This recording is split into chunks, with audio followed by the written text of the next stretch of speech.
اعوذ باللہ من الشیطان الرجیم بسم اللہ الرحمن الرحیم۔ متقی اور متدین آدمی نہیں تھے، علم دین میں بھی ان کا وہ مقام نہیں تھا، فکر دین میں علم اور فکر کے درمیان فرق ہے۔ اس دور کا جو فکر ہے، جو اس دور میں ضروری ہے، وہ در حقیقت اس کے اعتبار سے میں انہیں مجدد کا مقام جو ہے وہ میں سمجھتا ہوں، اور واقعہ یہ ہے کہ یہ میں اپنے پورے گہرے شعور کے ساتھ کہہ رہا ہوں، اس میں کسی مبالغے کا دخل نہیں۔ ان کا جو فکر ہے آپ کو معلوم ہے، فکر کس اعتبار سے، ویسے ان کی ایک سیاسی پالیسی بھی تھی، ان کا ایک ملی نقطہ نظر بھی تھا، ان کے اور مختلف پہلو ہیں، لیکن اصل میں فکر اسلامی میں ان کا جو مقام ہے، ایک تجدیدی جو ان کا درجہ اور مقام حاصل ہے، اس کا عنوان ہے ان کا فلسفہ خودی۔ یہ ہے گویا کہ لب لباب اور حاصل کلام، ان کو اگر فکر میں کوئی مقام حاصل ہے تو اس فلسفے کے حوالے سے حاصل ہے۔ اس اعتبار سے جان لیجئے یہ واقعہ، اللہ کا شکر ہے کہ سید نذیر نیازی مرحوم نے اس کو لکھ دیا اور یہ واقعہ لوگوں کے علم میں آ گیا۔ اکثر و بیشتر اقبالی حضرات بھی اس سے ناواقف ہیں، اس لیے کہ غالباً میرا اس وقت پورا حافظے پر میں اعتماد نہیں کر رہا، یہ واقعہ بیان کیا تھا سید نذیر نیازی صاحب نے ہمارے ہی قرآن کانفرنس میں، جو انہوں نے قرآن مجید کے حقوق پر ایک تقریر کی تھی علامہ اقبال کے نقطہ نگاہ سے، کہ جو میرا کتابچہ ہے مسلمانوں پر قرآن مجید کے حقوق، تو انہوں نے بات ہی یہاں سے شروع کی تھی کہ یہی 5 باتیں ہیں جن پر علامہ اقبال نے زور دیا، اور پھر ان 5 حقوق کے لیے علامہ کی کچھ باتیں جو ہیں انہوں نے سلسلے وار بیان کی۔ وہیں یہ واقعہ انہوں نے لکھا ہے کہ میں نے ایک مرتبہ ان سے سوال کیا کہ بڑی چہمے گوئی ہو رہی ہے کہ آپ کا یہ فلسفہ خودی جو ہے، اس کی اساس کیا ہے، بنیاد کیا ہے، منبع کیا ہے، سرچشمہ کیا ہے، ماخذ کیا ہے اس کا، کہاں سے آپ نے اس کے لیے اصول اور مبادی اخذ کیے ہیں، تو اب آپ خود ہی کیوں نہیں بتا دیتے؟ تو علامہ نے فرمایا کہ اچھا کل فلاں وقت تم آ جانا تو میں تمہیں ڈکٹیٹ کرا دوں گا۔ اب سید نذیر نیازی کہتے ہیں کہ میں بہت خوش ہوا، اترا رہا تھا میں اپنے آپ میں کہ یہ شرف مجھے حاصل ہو رہا ہے کہ شاعر مشرق حکیم الامت کا جو فلسفہ ہے، اس کے ماخذ جو ہیں وہ سب سے پہلے میرے علم میں آئیں گے۔ تو میں بڑے اس کیفیت کے ساتھ حاضر ہوا، تو میں جب بیٹھا پینسل اور کاغذ لے کر، کاپی لے کر، تو علامہ نے فرمایا کہ ذرا وہ قرآن مجید نکال لاؤ۔ تو ایک تو کہتے ہیں کہ وہ اوس پڑ گئی مجھ پر وہیں کہ میں تو کسی بڑے بڑے فلسفیوں کے نام سننے آیا تھا، ان کی کتابوں کے حوالے میں وہ نوٹ کرنے کے لیے بیٹھا ہوں، یہ قرآن مجید۔ اور کہا سورہ حشر نکالو اور یہ آیت وَلَا تَكُونُوا كَالَّذِينَ نَسُوا اللَّهَ فَأَنسَاهُمْ أَنفُسَهُمْ أُولَئِكَ هُمُ الْفَاسِقُونَ۔ علامہ نے فرمایا یہ ہے میرے فلسفہ خودی کا اصل مبدا، اس کا منبع، سرچشمہ، اس کا ماخذ یہ آیہ قرآنی۔ اب اس کی جو اہمیت ہے اور اس آیہ مبارکہ کے حوالے سے جو مجھے باتیں عرض کرنی ہے، اور مجھے یہ کافی گمان ہے کہ یہ ایک تقریر میں آج یہ بات پوری نہیں ہو سکے گی، اور میں اس موقع پر چاہتا ہوں کہ اس موضوع پر جو کچھ میرے ذہن میں ہے میں آپ حضرات کے سامنے رکھ دوں، چاہے اس میں 1 سے زائد نشستیں جو ہیں وہ صرف ہو جائیں۔ میں آج سب سے پہلے فکر کی تجدید کے 3 ادوار کا ذکر کرنا چاہتا ہوں۔ جو عنوان میرا ہے اسے پہلے اچھی طرح سمجھ لیجیے، فکر کی تجدید۔ تجدید کے جیسا کہ میں عرض کر چکا ہوں مختلف گوشے ہیں، مثلا سب سے پہلے مجدد امت جو ہیں وہ عمر بن عبدالعزیز رحمہ اللہ، جن کو کہ خلیفہ راشد شمار کیا گیا ہے کہ 5ویں خلیفہ راشد عمر بن عبدالعزیز رحمہ اللہ۔ لیکن ظاہر بات ہے کہ ان کی تجدید کس نوعیت کی تھی؟ اس وقت تک مسلمانوں کے ہاں نہ کوئی فکری گمراہی آئی تھی، نہ کوئی عقیدے کا اختلال پیدا ہوا تھا، نہ کوئی باہر کا فلسفہ حملہ آور ہوا تھا، نہ کوئی بیرونی منطق آئی تھی، نہ کوئی نیا سائنس کا علم جو ہے اس نے آ کر مسلمانوں کے عقیدوں کو جھنجھوڑا تھا، ایسی کوئی شے نہیں تھی۔ بالعموم کوئی فسق و فجور بھی نہیں تھا۔ وہ دور تو یوں سمجھیے کہ دور خلافت راشدہ کے بعد تو ابھی بہترین دور وہی ہے، اور جب تک دور بنو امیہ رہا ہے، جو اصل عربی اسلام تھا اس کی بہت سی جو خصوصیات ہیں وہ برقرار رہی ہیں۔ یہ تو بعد میں دور بنو عباس میں ہوا ہے، چونکہ ان کے پیچھے اصل قوت جو ہے اجمیوں کی تھی، لہذا اجمی اثرات جو ہے دور بنی عباس کے فوراً بعد شروع ہو گئے ہیں آغاز کے ساتھ ہی، لیکن دور بنو امیہ کی حد تک اصل عربی اسلام جو ہے اس کی خصوصیات برقرار تھی۔ تو صرف 2 چیزوں میں خرابی پیدا ہوئی تھی، ایک یہ کہ سربراہی جو ہے مسلمان حکومت کی سربراہی، بجائے اس کے کہ مسلمان اپنے مشورے سے اپنے میں سب سے اتقا اور سب سے اہل آدمی کو، سب سے متقی آدمی کو منتخب کریں۔ انہوں نے اس کو ایک قبائلی شے بنا کر، خاندانی چیز بنا کر، یہ ایک تو انحراف یہ ہوا تھا، اس بڑی اونچائی سے اونچا مقام جو تھا اسلامی ریاست کا، ایک قدم نیچے آ گیا تھا معاملہ۔ اور دوسرے یہ کہ مسلمانوں کا بیت المال، اس کے بارے میں اب یہ تصور ختم ہو گیا تھا کہ اس کا ایک ایک پیسہ جو ہے وہ امانت ہے، خلیفہ کی کوئی ذاتی جاگیر نہیں ہے، اس کا کوئی ذاتی خزانہ نہیں ہے کہ اس کو جس طرح چاہے وہ استعمال کرے۔ یہ دو چیزیں تھیں کہ جو اس وقت تک دارالاسلام میں جو خرابیاں پیدا ہوئی، ان دونوں کی انہوں نے کامل اصلاح کر دی۔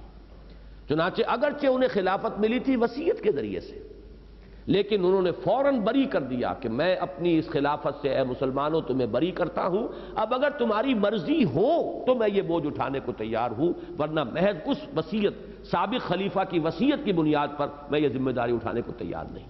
اور جب سب کی طرف یہ گویا کہ ایک طرح کا ریفرینڈم ہوا، پلیبسائٹ ہوا کہ مسلمانوں نے تسلیم کیا کہ ہم آپ ہی کو مانتے ہیں، تب انہوں نے خلافت کا وہ بار گراں اٹھایا، اور جس تقوی اور تدین کے ساتھ اور جس احتیاط کے ساتھ وہ چراغ کا واقعہ تو آپ نے سنا ہوگا کہ رات کے وقت سرکاری کام کر رہے تھے اور بیت المال کے تیل سے وہ دیا جل رہا تھا، کوئی رشتہ دار آ گیا، اس نے کوئی ذاتی بات کرنی چاہی تو فوراً پھونک مار کر دیا بجھا دیا کہ یہ وقت جو ہے جو تم میرے ذاتی کام میں لگا رہے ہو، اس میں اس چراغ کی روشنی جو ہے استعمال نہیں کر سکتا جس میں جو روغن جل رہا ہے وہ بیت المال کا ہے۔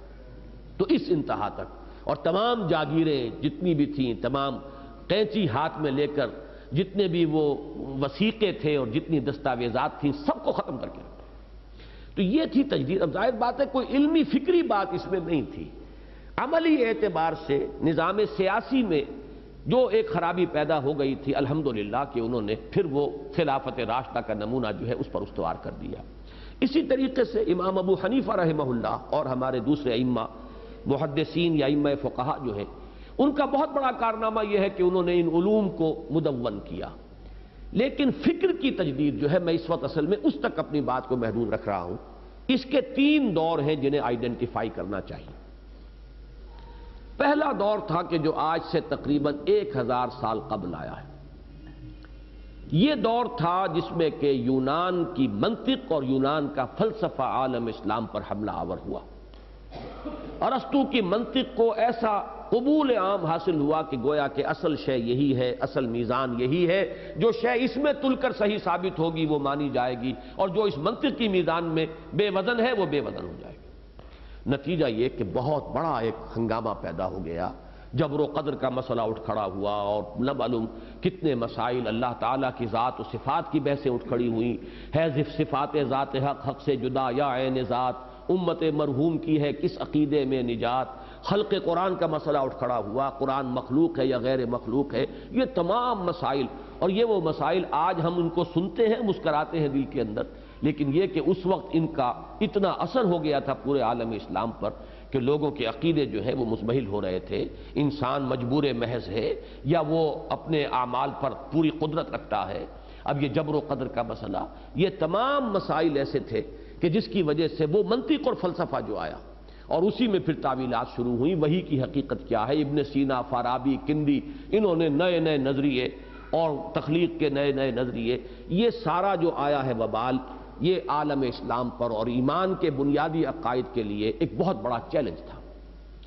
اس فتنے کا مقابلہ کرنے کے لیے اللہ تعالیٰ نے اس وقت دو عظیم شخصیتوں کو کھڑا کیا، ایک امام غزالی رحمہ اللہ جنہوں نے تحافت الفلاسفہ کتاب لکھ کر اس فلسفے کی جڑیں کاٹ دی، اور دوسرے امام ابن تیمیہ رحمہ اللہ جنہوں نے الرد علی المنطقیین، یہ کتاب مارکۃ الآراء، منطق سے منطق کی نفی کر دی کہ تمہاری منطق جو ہے یہ ویلڈ نہیں ہے، یہ کوئی ایسی میزان نہیں ہے کہ جو شے اس میں تلے گی وہی حق قرار پائے گی، اور جو اس میں بے وزن ہے وہ بے وزن ہو جائے گی، اس لیے کہ تمہاری تو اپنی منطق کا پائے چوبی ہے، اس کے تو لکڑی کے پاؤں ہیں، اس کا اپنا پاؤں جو ہے فولادی نہیں ہے، وہ زمین میں جمے ہوئے نہیں ہیں۔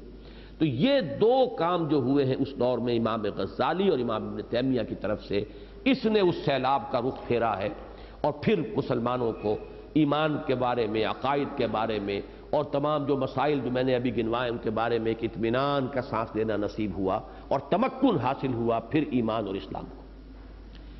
دوسرا دور آیا تصوف کے راستے سے، اور تصوف کے ساتھ بھی گھلا ملا تھا فلسفہ ہماوست۔ ہماوست اور وحدت الوجود میں بڑا باریک سا فرق ہے، اور میں یہ تفصیل سے بیان کر چکا ہوں سورہ حدید کی اس آیہ مبارکہ کے حوالے سے، هو الاول والآخر والظاہر والباطن۔ ہوا یہ کہ بات تو تھی وحدت الوجود کی، لیکن ایک تو یہ کہ بعض صوفیہ خود اس کے اندر دوسری انتہا کو نکل گئے اور وہ ہماوست تک جا پہنچے، اور دوسرے یہ کہ جب یہ عوام کے اندر یہ بات آئی تو وحدت الوجود کی باریکیاں تو سمجھ میں لوگوں کے نہیں آئیں، وہ ہماوست ہی رہ گیا۔ اس ہماوست کی وجہ سے کیا ہوا، جب خالق اور مخلوق کا امتیاز ختم ہو گیا، خود کوزا و خود گوزا کرو، خود گلے کوزا، خود رندے سبو کش، خود برسرے آن کوزا خریدار بے آمد، بشکست و رواں شد۔ وہ خود ہی کوزا ہے، خود ہی وہ مٹی ہے جس سے کوزا بنا ہے، خود ہی کوزا گر ہے، خود ہی وہ خریدار بن کر آتا ہے، کوزے کو خرید لیتا ہے، خود ہی اس میں شراب بھر کر پیتا ہے اور آگے چلتا بنتا ہے۔ اب یہ ہے تصور جو دیا جا رہا ہے ذات باری تعالیٰ کا۔ اب یہ ظاہر بات ہے کہ اب پھر ابن عربی کی طرف ایک شعر منسوب ہے، میرا تو گمان یہ ہے کہ یہ شعر ان کا نہیں ہو سکتا، الرب عبد والعبد رب یا لیت شعری من المکلف۔ رب ہی بندہ ہے، بندہ ہی رب ہے، ایک ہی ہے۔ جب ہماوس سب وہی کچھ ہے تو یہ رب اور بندے کی تفریق کہاں سے آ گئی؟ میری سمجھ میں نہیں آ رہا کہ پھر مکلف کون ہے، کسے حکم دیا گیا ہے؟ حکم دینے والا خود، حکم جسے دیا جا رہا ہے وہ بھی خود۔ الرب عبد والعبد رب یا لیت شعری من المکلف۔ اب یہ جو گمراہیاں شروع ہوئیں اور خاص طور پر ہندوستان میں آ کر یہ اپنی انتہا کو پہنچی، اس لیے کہ یہاں ہندوؤں نے اپنا ایک ڈیفنس اپنے مذہب کا اور اپنی ملت کا اس طور سے کیا۔ پروفیسر یوسف سلیم چشتی صاحب کے مضامین اس موضوع پر ہیں جو میثاق کی پرانے فائلوں میں دفن ہیں۔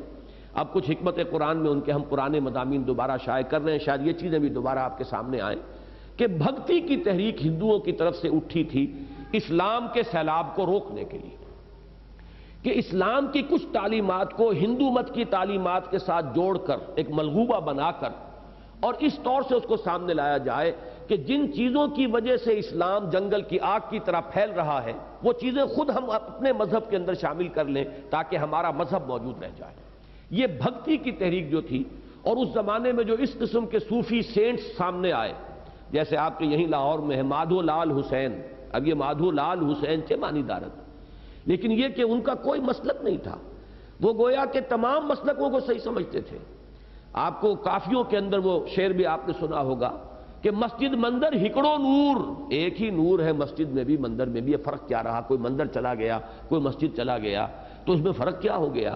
تو اسی سے وحدت ادیان کا فلسفہ، پھر اسی سے پھر وہ جرأت ہوئی کہ ابو الفضل اور فیضی نے اکبر کو آمادہ کیا کہ اسلام کو ساقط قرار دو، کہ یہ تو 1000 سال کے لیے تھا دین محمد صلی اللہ علیہ وسلم، اب دین الہی دین اکبری ہوگا، یہ دوسرا 1000 سال شروع ہو چکا ہے۔ لہذا اس نے یہی تو کیا تھا کہ تمام مذہب جو تھے ہندوستان کے، ان سب کی کچھ چیزیں لے کر ہاون دستے میں ڈال کے کوٹ کر اور ان کو ایک یکجان بنا کے تو مذہب اکبری جو ہے دین اکبری یا دین الہی اس نے ایجاد کیا۔ یہ تھا وہ فتنہ، عظیم فتنہ، جس کے نتیجے میں واقعہ یہ ہے کہ اگر کوئی بڑی عظیم شخصیت ابھر کر سامنے نہ آتی تو اسلام کا نام و نشان مٹ گیا ہوتا اس بر صغیر سے۔ اس لیے کہ اب اس کا توڑ کیا تھا؟ یعنی ملت اسلامی کا جداگانہ تشخص ختم، شریعت اسلامی کی اہمیت ختم۔ بھائی نماز کوئی پڑھ رہا ہے، کوئی بیٹھ کر پرنام کر رہا ہے کسی بت کو، کیا فرق پڑ گیا؟ ایک ہی چیز ہے، ایک علامت کے طور پر اس نے اختیار کر لیا ہے۔ باقی مذہب تو اصل میں نام ہے کچھ عالمگیر صداقتوں کا، کچھ یونیورسل ٹروتھس ہیں، کچھ اخلاقیات ہیں، یہ مشترک ہیں، یہ مشترک سچائیاں ہیں پوری دنیا کی، تمام قوموں میں، تمام ملتوں میں، تمام مذہبوں میں۔ سچ بولو، جھوٹ مت بولو، کم مت تولو، دھوکہ نہ دو، فریب نہ کرو، خدمت کرو لوگوں کی، خود غرضی نہ ہو، بس یہ چیزیں ہیں اصل مذہب، اصل دین۔ باقی نماز ہو گئی تو اور نہیں ہوئی تو کیا فرق واقع ہوا؟ تو دین محمد صلی اللہ علیہ وسلم پر یہ بڑا کڑا وقت آیا تھا۔ اس وقت عظیم شخصیت کھڑی ہوئی ہے حضرت شیخ مجدد الفسانی رحمۃ اللہ علیہ۔ وہی الفسانی کا لفظ ان کے نام کا لاحقہ بن گیا ہے، جس کو اصل میں استعمال کیا تھا اکبر کے دین مذہبی کے لیے، کہ الف کہتے ہیں 1000 کو، 1000 سال ختم ہو چکا، وہ الف اول تھا، وہ تھا دین محمد کا صلی اللہ علیہ وسلم. اور اب الف ثانی ہے، یہ دوسرا ہزار شروع ہو گیا ہے، 11ویں صدی ہجری کا آغاز ہو گیا ہے. تو دوسرا 1000 سال جو اس کے لیے دین اکبری ہے، دین الہی ہے، وہی الف ثانی کا لفظ جو ہے ان کے نام کا لائقہ بن گیا. مجدد الف ثانی رحمہ اللہ، انہوں نے پھر وحدت الوجود کے باریک سے اس نقطے کو جو لوگوں کی گمراہی کا سبب بن رہا تھا، اس کو بدلا وحدت الشہود سے، جس میں بڑی احتیاط اور حفاظت کی بات آ گئی. اور در حقیقت واقعہ یہ ہے، علامہ اقبال نے جس قدر ان کی مدح کی ہے اس میں کوئی مبالغہ نہیں ہے. وہ ہند میں سرمایہ ملت کا نگہباں، اللہ نے بر وقت کیا جس کو خبردار. واقعہ یہ ہے کہ ملت کا جداگانہ تشخص ختم ہو جاتا ہے. اور جو لوگ کہتے ہیں کہ تحریک پاکستان کی بنیاد اس وقت پڑی، صحیح کہتے ہیں بالکل. اس لیے کہ ظاہر بات ہے مسلمانوں کا جداگانہ تشخص ہو تو پاکستان کا کوئی سوال پیدا ہو. اگر مسلمانوں کا تشخص ہی ختم ہو جائے، ملت اسلامی جو ہے اس کا کوئی جداگانہ آئیڈینٹی ہی باقی نہ رہے، تو پھر کاہے کا جداگانہ ملک اور کاہے کے لیے پاکستان. تو واقعہ یہ ہے کہ وہ ایک بہت ہی اہم مرحلہ تھا. اور ظاہر بات ہے کہ اس میں اب نماز روزے کی تلقین تو اور بھی بہت سے لوگ کر رہے ہوں گے اس وقت، لیکن جو اس وقت کا اصل فتنہ تھا اس کو پہچانا ہے حضرت مجدد الف ثانی رحمۃ اللہ علیہ نے، اور وہ تھا فکر کی سطح پر.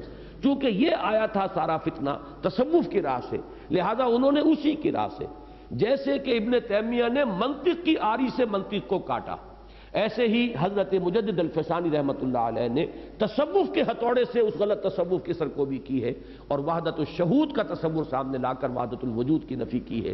یہ ہے بہت بڑا ایک تجدیدی کارنامہ جس نے کہ کم سے کم ہندوستان کے تک، اور ہندوستان کی بات نہیں ہے صرف یہ آپ کو ترکی تک، آپ اچھی طرح اس بات کو جان لیجئے کہ جس قدر حضرت مجدد معروف اور مقبول اور مشہور اور محبوب ہے ترکوں کے نزدیک، اتنے ہمارے ہاں نہیں ہیں.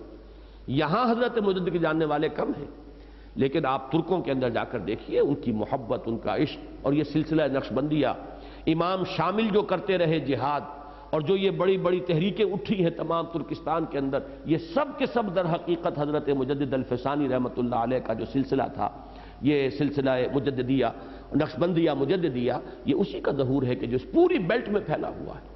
اور یہ ہے میرے نزدیک دوسرا دور، جو یہ فتنہ آیا تھا تصوف کے راستے سے، تصوف اور فلسفے کا ملا جلا فتنہ، اور اس کا راستہ روکا ہے حضرت مجدد الف ثانی رحمۃ اللہ علیہ نے. اب پہچانیے تیسرا دور. ٹائم کا کیا حساب ہے؟ آج 1.5 گھنٹہ کب ختم ہوگا؟ 8 بجے ختم ہوگا. تیسرا دور آیا ہے تقریباً آج سے 100 سال قبل. یہ دور اب آیا ہے فزیکل سائنسز کے حوالے سے. یہ تیسرا ٹرن ہے، اس کو سمجھ لیجئے. پہلا حملہ تھا منطق اور فلسفہ. فلسفہ جس کی بنیاد منطق پر تھی، ارسطو کا فلسفہ اور اس کے بنیاد پر قائم ہونے والا فلسفہ، اور یا افلاطونی نظریات. دوسرا دور آیا تصوف کے راستے سے. تیسرا دور آیا ہے فزیکل سائنسز کے حوالے سے، اور یہ زیادہ اس کا جو ہے ظہور ہوا ہے ہندوستان اور مصر میں، اس لیے کہ یہی 2 ملک ایسے تھے کہ جن میں تعلیم کا معاملہ، انگریزوں کی بالادستی اور اس کے نظام کے تحت انگریزی تمدن اور تہذیب اور تعلیم کا رواج ہوا ہے. باقی اکثر و بیشتر جگہوں پر بالواسطہ طور پر مغربی اقوام جو ہے قابض رہی ہیں، انہوں نے صرف قبضہ ہی جمایا ہے. اس طرح کا انہوں نے تمدن کے اندر اس کے رگ و پے میں سرایت کرنے کی کوشش نہیں کی ہے، جیسی کہ کلچرل ریولوشن یہاں وہ لائے ہیں کہ will you be governed by sword or by pain. جب یہ قلم کی حکومت کا دور شروع ہوا ہے، اس کے بعد سے یہ فتنہ یہاں پیدا ہوا. اب اس فتنے کے 2 حصے تھے. انگریز آیا ایک غالب قوت کی حیثیت سے، اور غالب قوت جو ہے اس کا ایک رعب پہلے ہی محکومت کے اوپر تو خود بخود پیدا ہو جاتا ہے. ان کے ساتھ تہذیب آئی، ایک نیا تمدن آیا، لہذا لوگوں نے اس کی نقالی بھی شروع کی. لیکن ان سب سے زیادہ خطرناک معاملہ یہ تھا کہ جو سائنس آئی، جو نئی ابھی ابھری تھی، نیوٹن کی فزکس، اور پھر اس کے بعد جو ڈارون کا فلسفہ ارتقاء، یہ 2 وہ خوفناک چیزیں ہیں کہ جنہوں نے اسلام کی اعتقادی بنیادوں پر حملہ کیا. نیوٹن کی فزکس کا معاملہ جو تھا، اس کی بنیاد کیا تھی کہ اصل شے مادہ ہے، اس کائنات کی بنیاد مادی ہے، میٹیریلزم. اس میٹیریلسٹک ویو جو ہے یونیورس کا، اس کے اعتبار سے اب ساری نفی ہو گئی ذات باری تعالیٰ کی بھی، بس مادہ ہی مادہ ہے، مادے کے اوصاف ہیں، مادے کی پراپرٹیز ہیں، کیمیکل فزیکل ری ایکشنز ہیں، انہی کے ذریعے سے یہ آپ سے آپ معاملہ چل رہا ہے، یہ چیز جو ہے، اور مادے کا مستقل بذات ہونا، انڈسٹرکٹیبلٹی آف میٹر، یہ تو ہلاک ہو ہی نہیں سکتا، یہ قائم ہے، جیسے ذات باری تعالیٰ ہے کہ وہ ہمیشہ کے لیے قائم و دائم ہے، ایسے ہی مادہ ہے۔ تمام جو صفات ہیں اللہ کی، وہ اس دور میں مادے کو ایٹریبیوٹ کر دی گئی تھی کہ یہ تمام صفات مادے کے اندر موجود ہیں۔ لیکن یہ جو مادیت ہمارے ہاں آئی، اللہ کے فضل و کرم سے یہ تو بڑی شارٹ لیوڈ رہی۔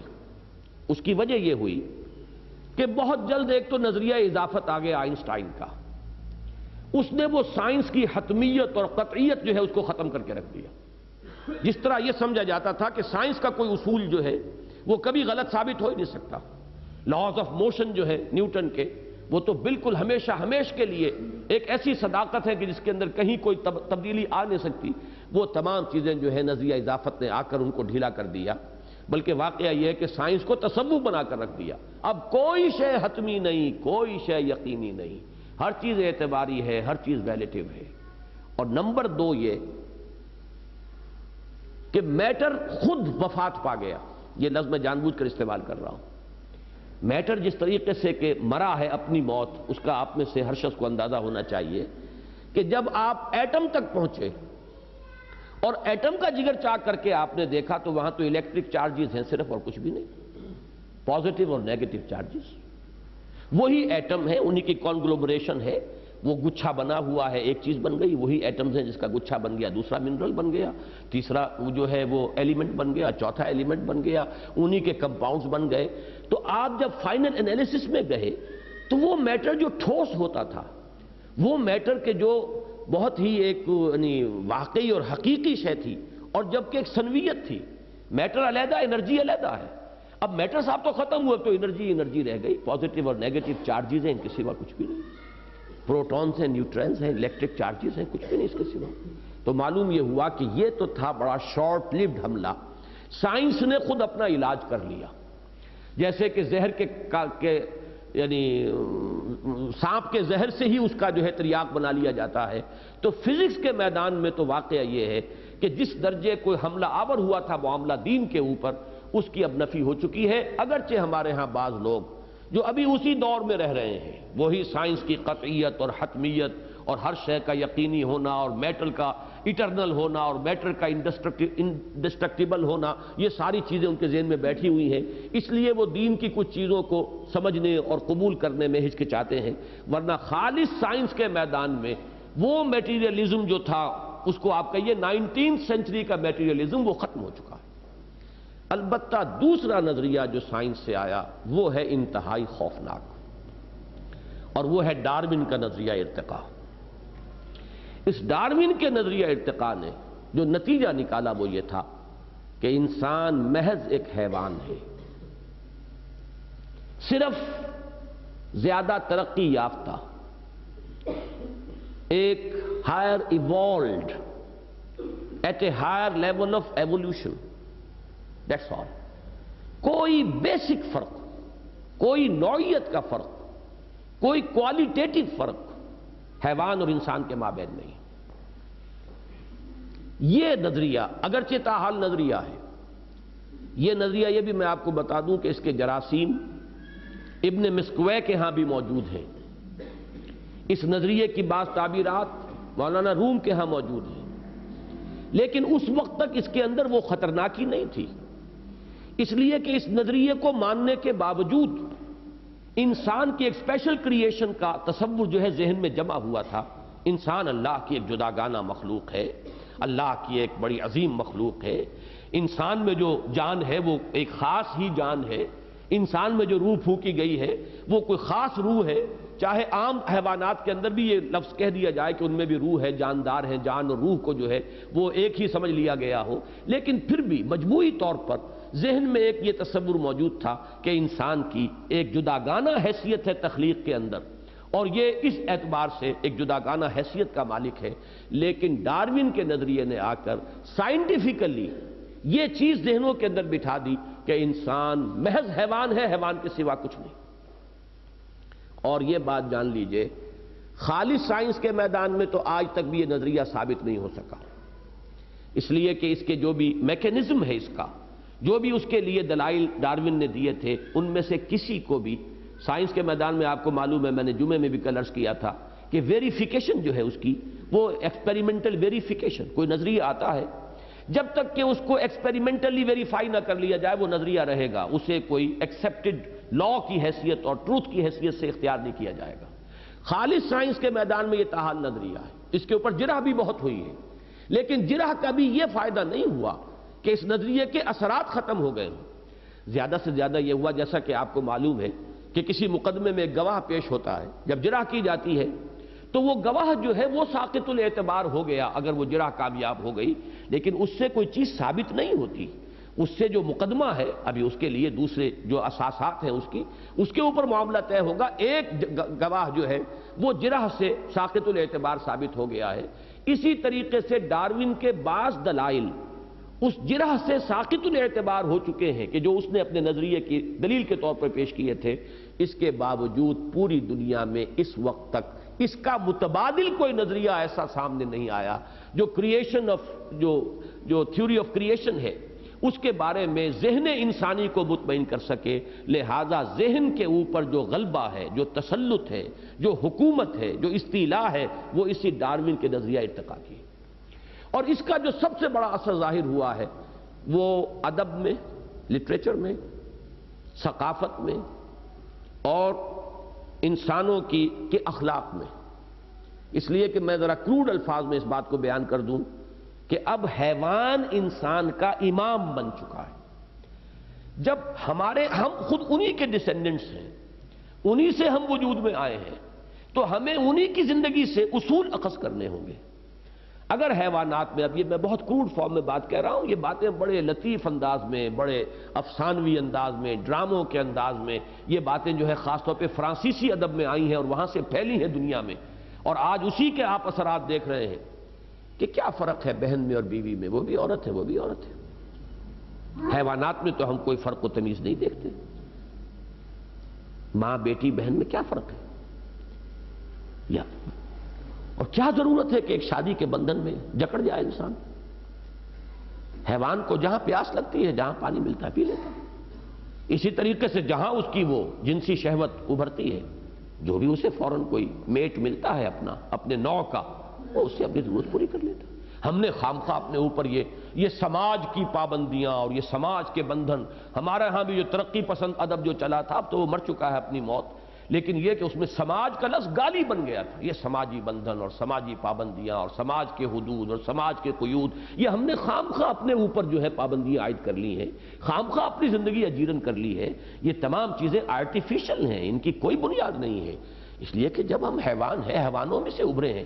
اسی طرح اسی کا منطقی نتیجہ یہ ہے کہ حیوان ننگے رہتے ہیں، انہیں کوئی اپنے ننگ کا احساس نہیں۔ یہ نیوڈزم جو ہے ایک فلسفے کی حیثیت سے اس کے کلبز بن گئے۔ کیوں بن گئے؟ آدمی سوچے کہ یہ کیسے انسان کی مت ماری گئی ہے، کیسے انسان کے اندر سے یہ فطری حیا نکل گئی، کیسے اس کی جو یعنی صدیوں سے جو چلی آ رہی ہیں، ہزارہا برس سے جو اس کی عادات پختہ تھیں، وہ اس طرح کیسے اتر گئی کہ لوگ ننگے مادرزاد برہنہ جو ہے وہ گھوم رہے ہیں، اور کلبیں ہیں ان کی کہ جن کے اندر ان کا جو ہے یہ سارا اٹھنا بیٹھنا اس شکل میں ہے۔ لیکن جان لیجئے پیچھے فلسفہ ہے، پیچھے فکر ہے۔ یہ در حقیقت ٹپ آف دی آئس برگ ہے جو آپ کو نظر آ رہا ہے۔ اصل میں اس کے پیچھے جو فلسفہ ہے، اس کی جو تہ میں کار فرما جو نظریہ ہے، وہ نظریہ ارتقاء ہے ڈارون کا، جس نے ادب اور جس نے لٹریچر، اخلاق اور ثقافت، ان سب کے اندر جو ہے سرایت کر کے انسان کو، جیسا کہ میں نے عرض کیا، آج انسان کا امام حیوانوں کو بنا دیا اور حیوانوں کا متبع بنا دیا ہے انسان کو، اور انسان کو اپنی شرافت، اپنی عظمت، اپنا کوئی اعلیٰ مقام، اشرف المخلوقات ہونے کی اپنی حیثیت، مسجود ملائک ہونے کا اپنا مقام، ان سب سے خود مستعفی کر دیا ہے کہ آج کا انسان خود استعفیٰ لکھ کے دے چکا ہے۔ میرے اندر نہ کوئی عظمت ہے، نہ کوئی بلندی ہے، نہ میری کوئی اور حقیقت ہے سوائے اس میرے حیوانی وجود کے۔ یہ ضرور ہے کہ میرا حیوانی وجود ذرا ہائر سکیل آف ایولیوشن پر ہے، اس لیے کہ شمپنزی اور گوریلے اور یہ جو افریقہ کے جنگلات میں چیخیں مارتے ہوئے اور دوڑتے ہوئے پھرتے ہیں، کتنا فرق ہے ان میں اور انسان میں؟ اتنا ہی جتنا گدھے اور گھوڑے میں ہے، اس سے زیادہ فرق نہیں ہے کہ یہ ذرا گھوڑا ریفائنڈ اینیمل ہے، گدھا کورس اینیمل ہے، اسی طرح یہ گوریلے اور شمپنزیز جو ہے یہ ذرا کورس قسم کے انسان ہیں اور ہم ذرا کچھ ریفائنڈ قسم کے انسان ہیں، اس کے سوا کوئی بنیادی فرق نہیں۔ یہ ہے اس دور کا سب سے بڑا حملہ جس نے مذہب کی جڑوں کو کاٹ کر رکھ دیا ہے۔ مذہبی مذہب نہیں ہے، اخلاق کا دیوالہ نکالا، اس نے انسان کو انسانی شرف سے بالکل بیگانہ کر دیا۔ آج کے دور میں در حقیقت اس کا تریاق ہے جس کی ضرورت ہے، جو درکار ہے نوع انسانی کو، اور یہ تریاق ہے جو فراہم کیا ہے علامہ اقبال نے اپنے فلسفہ خودی سے۔ اس کا حاصل کیا ہے؟ انسان کی حقیقت یہ مادی نہیں ہے، روحانی ہے۔ انسان اصل میں اس روح ربانی کا نام ہے جو انسان کے اندر پھونکی گئی۔ یہ جو ان کا حیوانی وجود ہے، یہ یقیناً اس کے بارے میں آپ لاکھ مان لیں، کوئی حرج نہیں ہے کہ یہ ایوالڈ ہے، یہ ہائر اینیمل ہے، لیکن اصل انسان یہ ہے ہی نہیں۔ اصل انسان تو اس کی وہ انا ہے، اس کی وہ خودی ہے۔ اب علامہ اقبال نے اسے اپنے اشعار میں جس طور سے بیان کیا ہے، وہ کئی مرتبہ آپ نے یہ اشعار سنے ہوں گے، ہے ذوق تجلی بھی اسی خاک میں پنہاں، غافل تو نرا صاحب ادراک نہیں ہے۔ اب تجلی کسے کہتے ہیں؟ تجلی کا لفظ قرآن مجید میں آیا ذات باری تعالیٰ کے لیے، فلما تجلی ربہ للجبل جعلہ دکا وخر موسیٰ صاعقا۔ یہ تجلی، یہ ایک نور کی کیفیت جس میں کہ روشن ہونے کا ایک مادہ موجود ہے۔ تو یہ جو انسان کے اندر کا انسان ہے، یہ جو در حقیقت اس کا اصل انسانی وجود ہے، یہ در حقیقت یہ مادی نہیں ہے، یہ خاکی الاصل نہیں ہے ذوق تجلی بھی اسی خاک میں پنہا۔ تمہارا یہ وجود حیوانی خاکی ہے، کوئی شک نہیں، یہ حیوان ہے، اس میں کوئی شک نہیں، یہ اسی زمین سے نکلا ہے، اس میں کوئی شک نہیں، یہ مٹی سے بنا ہے، کرسٹ آف دی ارتھ ہی سے اس کی ساری تخلیق ہے، اس میں کوئی شک نہیں، لیکن تم صرف یہی کچھ نہیں ہو۔ تمہاری اصل حقیقت تو وہ ہے جو اس کے اندر مستور ہے، چھپی ہوئی ہے، ان مادی غلافوں میں لپٹی ہوئی ہے، اور اس میں تو ذوق تجلی ہے ذوق تجلی بھی اسی خاک میں پنہا، غافل تو نرا صاحب ادراک نہیں ہے۔ اور نقطۂ نوری کے نام او خودی، زیر خاک ما شرار زندگی۔ میرا یہ خاکی وجود ہے لیکن اس میں ایک نقطہ نوری ہے، وہ نوری ہے در حقیقت نقطہ کہ جو میرا وجود ہے حقیقی۔ میں جب کہتا ہوں میں تو اس سے مراد ہوتا ہے میرا وجود کا وہ حصہ۔ اس لیے ایک ذرا نوٹ کیجئے کس قدر سیدھی سی بات ہے، جب ہم کہتے ہیں میرا ہاتھ، اب اسے آپ کہتے ہیں یہ پوزیسو موڈ ہے، میرا پوزیسو موڈ ہے اس پروناؤن کا، میرا ہاتھ، میرے پاؤں، میری آنکھیں، میرا کان، اب آپ سارے جسم کے اعضاء گن جائیے، یہ سب میرے ہیں، تو میں کون ہوں؟ میں ان سے عبارت نہیں ہوں۔ میرا یہ ہاتھ اگر خدا نہ خواستہ کٹ جائے تب بھی میں تو رہوں گا، میرا ہاتھ نہیں رہے گا۔ دونوں ہاتھ بھی کسی شخص کے کسی جنگ کے اندر ختم ہو سکتے ہیں، وہ میں تو موجود رہے گا اگرچہ وہ دونوں ہاتھ نہیں ہیں۔ آپ مائنس کرتے چلے جائیے، دونوں ٹانگیں بھی ایمپوٹیٹ ہو جائیں اگر کسی شخص کی سرجیکل آپریشن سے ہوئی ہے، وہ مرے گا نہیں، لیکن وہ میں تو موجود ہے۔ ہو سکتا ہے وہ میں بڑھتی چلی جائے، جبکہ جسم گھٹ رہا ہو وہ میں بڑھ رہی ہو، اس میں کوئی اور تکبر اور غرور جو ہے کسی اور اعتبار سے اس کا اضافہ بڑھتا ہوتا چلا جا رہا ہو، جبکہ وہ جسم اس کا گھٹتا چلا جا رہا ہے۔ تو یہ میں کون ہے، یہ ہے اصل سوال۔ اس کا اس بات کہ یہ مادی نہیں ہے، یہ حیوانی نہیں ہے، یہ ماورائے مادہ کوئی شے ہے، یہ ہماری حیوانی وجود سے جداگانہ کوئی اینٹیٹی ہے، اس کا اس بات یہ ہے در حقیقت فلسفہ خودی۔ اور اسی کو جیسے کہ اقبال نے کہا دم چیست پیامست شنیدی نہ شنیدی، در خاک تو یک جلوہ عامست ندیدی، تیری اسی خاک میں ایک جلوہ بھی موجود ہے، تم دیکھتے نہیں۔ جو بے دل کا شعر میں نے کل سنایا تھا مسجد میں کہ ستمست گر ہوست کشد کے بے سیر سر و سمندرا، تجھے غنچہ کم نہ دمیدئی در دل کشا بچمندرا۔ تمہارے اندر جو باغ ہے، جو چمنستان ہے، تم نے کبھی ادھر دھیان ہی نہیں کیا۔ اپنے من میں ڈوب کر پا جا سراغ زندگی، یہ من میں ڈوبنے کی کبھی تم نے کوشش نہیں کی۔ تم تو باہر کے پھول اور پھلواریاں اور منظر دیکھ کر خوش ہو رہے ہو۔ تجھے غنچہ کم نہ دمیدئی در دل کشا بچمندرا، یہی بات ہے کہ جو اقبال کہہ رہا ہے، دم چیست پیام است شنیدی نہ شنیدی، در خاک تو یک جلوہ عام است نہ دیدی، دیدن دیگر آموز شنیدن دیگر آموز۔ ذرا کوئی اور دیکھنا دیکھو، کوئی اور سننا سنو۔ تم صرف حیوانوں کا سننا سن رہے ہو، تم صرف حیوانوں کا دیکھنا دیکھ رہے ہو۔ حیوان نے بھی دیکھ لی کہ کار آ رہی ہے سڑک پر، کتا بھی راستہ جو ہے وہ اپنا کاٹ گیا ہے، کار سے اس نے اپنے آپ کو بچا لیا۔ یہی کچھ تم نے بھی دیکھا تو کون سا تیر مارا؟ بکری کو بھی نظر آ گیا کہ یہ بیری کا درخت ہے، اس کے پتے بڑے لذیذ ہیں، میری غذا کا کام دیں گے۔ وہ نیم کے درخت کو نہیں کھاتی، وہ بیری کے پتے کو کھاتی ہے۔ یہ پہچان تو اس میں بھی ہے۔ اتنی پہچان اگر تمہارے اندر بھی ہے تو یہ تو حیوانی دیکھنا اور حیوانی سننا ہے۔ اس سے آگے کی بات کرو، وہ جو تمہارا اندر کا وجود ہے وہ بھی دانا و بینا ہے، لیکن یہ کہ تم نے ان فیکلٹیز کو تالے رکھے ہوئے ہیں۔ افلا یتدبرون القرآن ام علی قلوب اقفالھا، دلوں کے اوپر تالے ڈالے ہوئے ہیں۔ وہ جو تمہارے اصل انسانی وجود کی بینائی تھی اور سنوائی تھی اور جو اس کے اندر تفقع کی صلاحیت تھی، اس کو تم نے تالا ڈال دیا ہے۔ یہ ہے در حقیقت وہ فلسفہ خودی جس کی بنیاد ہے یہ آیہ مبارکہ، وَلَا تَكُونُوا كَالَّذِينَ نَسُوا اللَّهَ فَأَنسَاهُمْ أَنفُسَهُمْ۔ یہ نقد سزا ہے جو اللہ کو بھلانے کی اس دنیا میں انسان کو ملتی ہے کہ وہ اپنے آپ کو صرف ایک حیوان سمجھ بیٹھتا ہے اور اپنی اصل عظمت سے غافل، اپنے مقام، اصل مقام اور مرتبے سے خود مستعفی۔ یہ شرافت اور یہ مقام بلند اور یہ اعلیٰ رتبہ، اس میں سے مجھے کچھ نہیں چاہیے، میں صرف ایک حیوان ہوں، یہ نقد سزا اس دنیا میں ملی ہے۔ یہی مضمون ہے جو میں نے اپنشد کے حوالے سے کئی مرتبہ بیان کیا ہے، آج پھر چاہتا ہوں کہ مضمون کی مناسبت سے، اس لیے کہ دیکھیے یہ وزڈم وہ ہے جو آپ کو ہر جگہ ملے گی۔ دنیا میں جہاں بھی علم ہے، حکمت ہے، وہ یقیناً وحی ربانی کا کوئی نہ کوئی پرتو ہے، کوئی نہ کوئی اثرات ہیں کہ جو وہاں تک پہنچے ہیں۔ جب قرآن یہ کہتا ہے وَلِكُلِّ قَوْمٍ ہاد، ہر قوم کے لیے ہم نے ہادی بھیجے، وَإِن مِّن قَرْيَةٍ إِلَّا خَلَا فِيهَا نَذِيرٌ، کوئی قریہ ایسا نہیں ہے جس میں کوئی نذیر نہ آیا ہو، اس میں نذیر آتے رہے۔ تو ہر دور میں ہر جگہ پر اب ان کی تعلیمات کو بس کر دیا گیا، اس میں بہت سی سچائیوں کے ساتھ جھوٹی باتیں بھی داخل کر دی گئی۔ اب اس کے دو چیزیں تو ہمارے سامنے موجود ہیں، عیسائیت اور یہودیت، یہ نمونے ہیں۔ اگر ان کی موجودہ تعلیمات کو دیکھیں تو باور کرنا مشکل ہو جاتا ہے کہ حضرت مسیح علیہ السلام اللہ کے نبی ہوں گے یا اللہ کے رسول ہو سکتے ہیں۔ یہ تو قرآن نے آ کے حقیقت بیان کی، تب ہمارے سامنے بات واضح ہوئی۔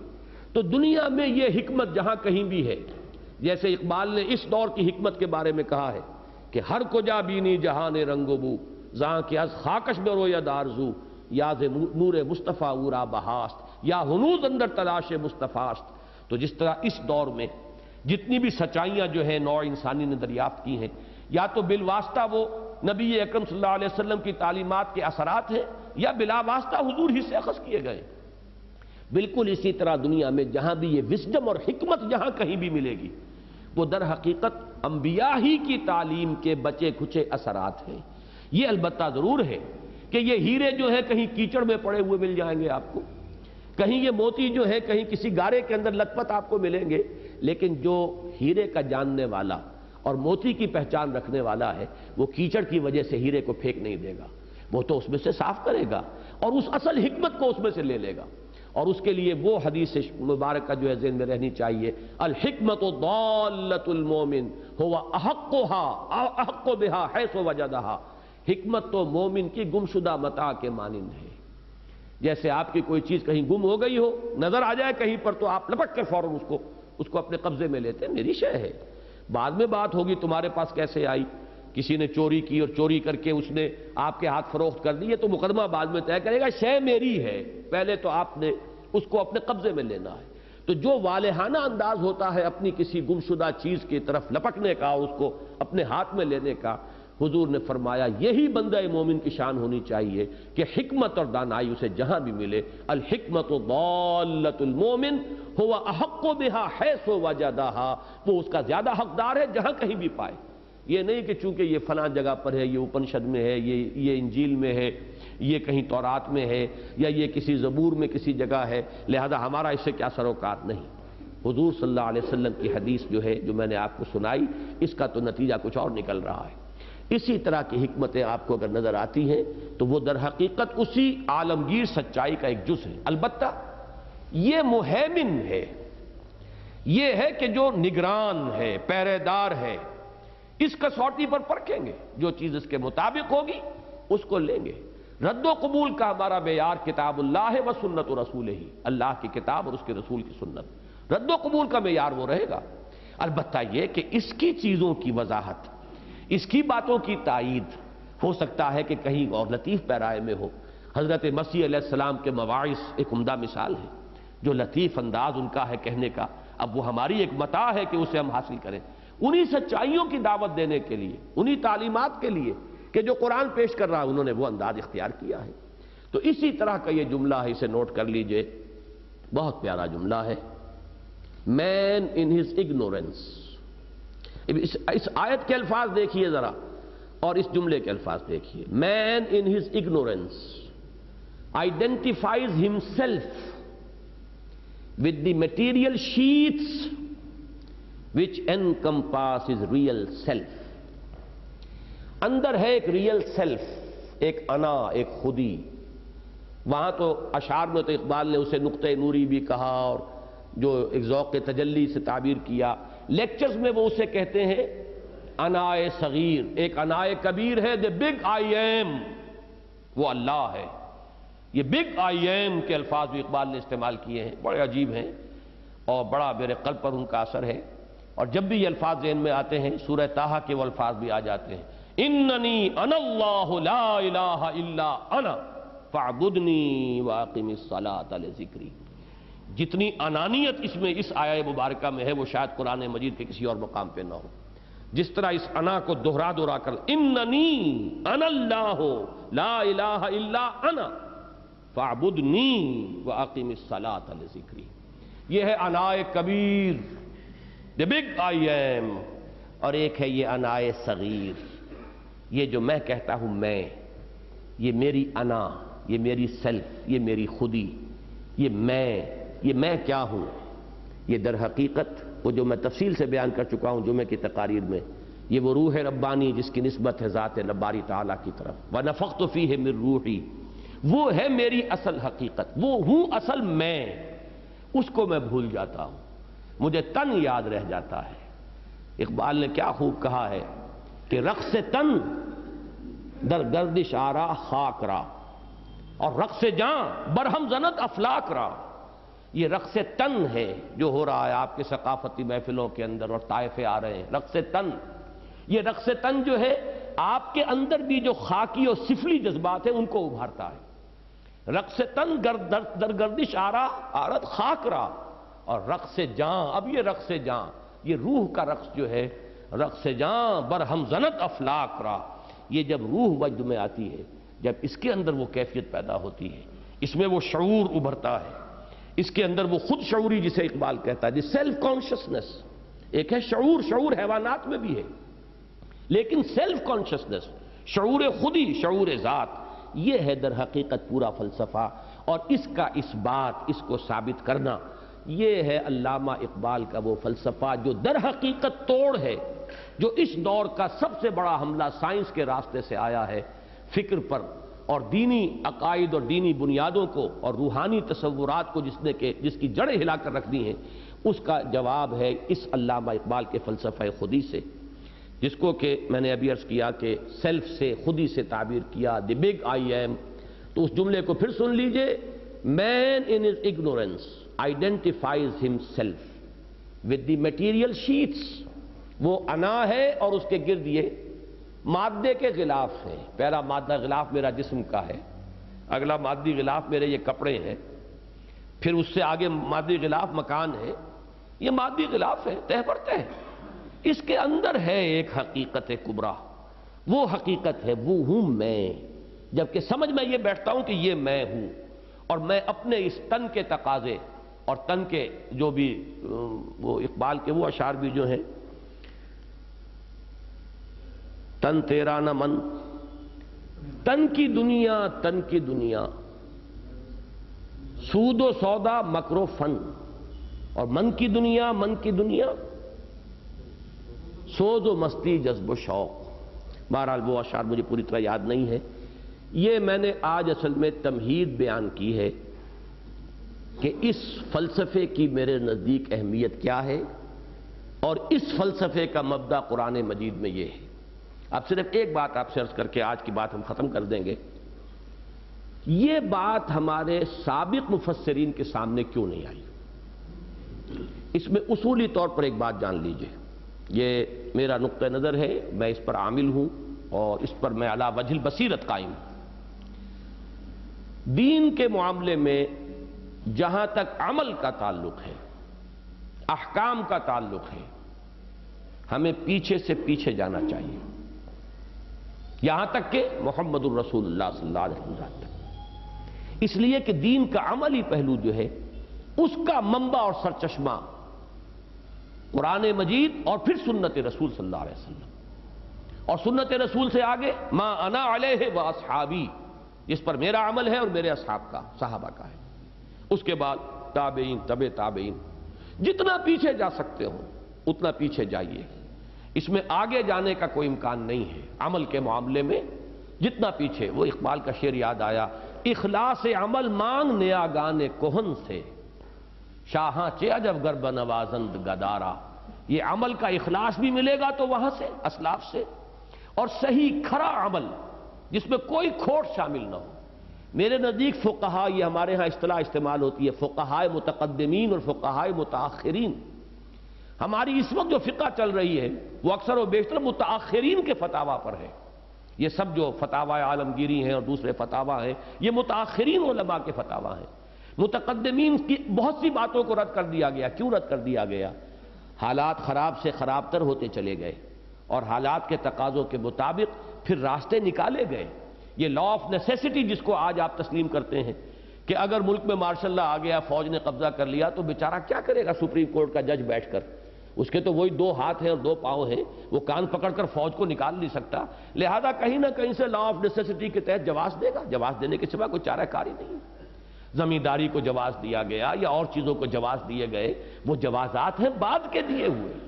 در حقیقت فقہ میں بھی متقدمین کی طرف جائیے، جتنا پیچھے سے پیچھے جا سکتے ہو اتنا ہی پیور ملے گا آپ کو پانی. کوئی منبع اور کوئی کہیں سے چشمہ پھوٹ رہا ہے، جہاں سے وہ پھوٹ رہا ہے پہاڑ سے، وہاں جائیے تو جو صاف شفاف پانی ملے گا. بعد میں تو ظاہر بات ہے گدلا ہو جائے گا، کچھ نہ کچھ اس میں آس پاس کا کوئی ریت ویت جو ہے وہ شامل ہوگی. لیکن جہاں وہ پہاڑ سے، چٹان سے وہ ٹپک رہا ہے اور وہاں سے نکل رہا ہے، وہ ہے انتہائی صاف اور شفاف. تو عمل کے معاملے میں اس اعتبار سے یوں سمجھ لیجئے کہ میں سخت ترین وہابی ہوں. جتنا پیچھے جا سکتے ہو چلے جاؤ، لیکن حکمت، فلسفہ، اس میں آپ کو آگے سے آگے جانا ہوگا. وجہ کیا ہے کہ حکمت اور فلسفے کے لیے اس وقت جب کہ قرآن نازل ہوا، ہمارے جو اولین مخاطبین تھے ان کے پاس معلومات جو ہیں دنیا کے بارے میں، معلومات فزیکل سائنسز کے مختلف گوشوں سے متعلق معلومات کا ذخیرہ بہت کم تھا. اس کم ذخیرے کے تحت قرآن مجید کو سمجھا گیا. جیسے جیسے حالات بدلے مزید معلومات ایک ہے نظریات کو چھوڑ دیجئے، جو اسٹیبلش فیکٹس ہیں، جو ویریفائبل فیکٹس ہیں، جو ویریفائی کیے گئے ہیں.